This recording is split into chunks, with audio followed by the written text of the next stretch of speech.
क्या शरद पवार भारतीय जनता पार्टी से लोकसभा चुनाव से पहले गठबंधन करते नजर आएंगे? ये बहुत बड़ा सवाल है। आप सभी को बता दें, शरद पवार एक ऐसे नेताओं की लिस्ट में आते हैं जो अपनी ही पार्टी को धोखा देकर यानी बगावत करके दूसरी पार्टी गठित करते हैं और आज वो पार्टी पूरे भारत देश में चर्चाओं का विषय बनी है सिर्फ और सिर्फ शरद पवार की वजह से। हम बात कर रहे हैं एनसीपी की। क्या एनसीपी और बीजेपी का गठबंधन लोकसभा चुनाव में होता नजर आएगा? इसके पीछे की कुछ तथ्य आपको बता दें कि हाल ही में राहुल, मल्लिकार्जुन खड़गे और तमाम विपक्षी पार्टी के नेता जेपीसी जांच की मांग कर रहे थे, लेकिन शरद पवार ने इन मुद्दों को पूरी तरीके से बेतुका बताते हुए साफ कहा कि ऐसा नहीं होना चाहिए क्योंकि कोर्ट इस मामले पर कार्रवाई कर रहा है। वो फैसला जो सुनाएगा उसके बाद जेपीसी जांच को लेकर कोई फायदा नहीं है। तो दूसरी तरफ अजीत पवार जो उनके भतीजे हैं शरद पवार के, उन्होंने कहा कि ईवीएम पर मुझे पूरा भरोसा है।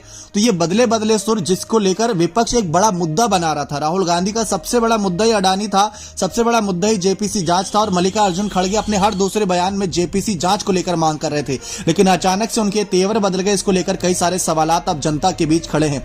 तो आपको बता दें कि इससे पहले जब राष्ट्रपति चुनाव अभी हाल ही में हुआ था तो राष्ट्रपति चुनाव को लेकर भी चर्चाएं थी कि शरद पवार कहीं ना कहीं मन ही मन चाहते थे कि बीजेपी उन्हें अपने कैंडिडेट के रूप में आगे करे, लेकिन ऐसा होता नजर नहीं आया था।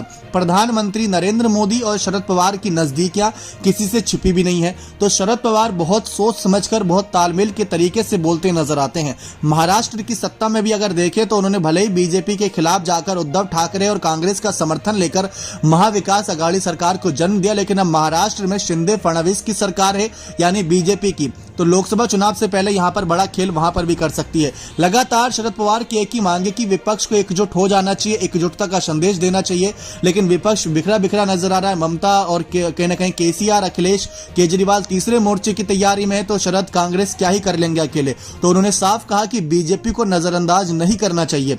तो ये बदले बदले सुर बहुत अलग यहां पर नजर आ रहे हैं और ये बात साफ है कि राहुल गांधी और सोनिया गांधी को ये बड़ा झटका है एक तरीके से, क्योंकि जिन मुद्दों पर कांग्रेस अभी तक बड़े मुद्दे उठा रही थी, बड़े तरीके से बीजेपी को घेर रही थी, उन्हीं मुद्दों को पूरी तरीके से शरद पवार के एक बयान ने रातों रात चकनाचूर कर दिया।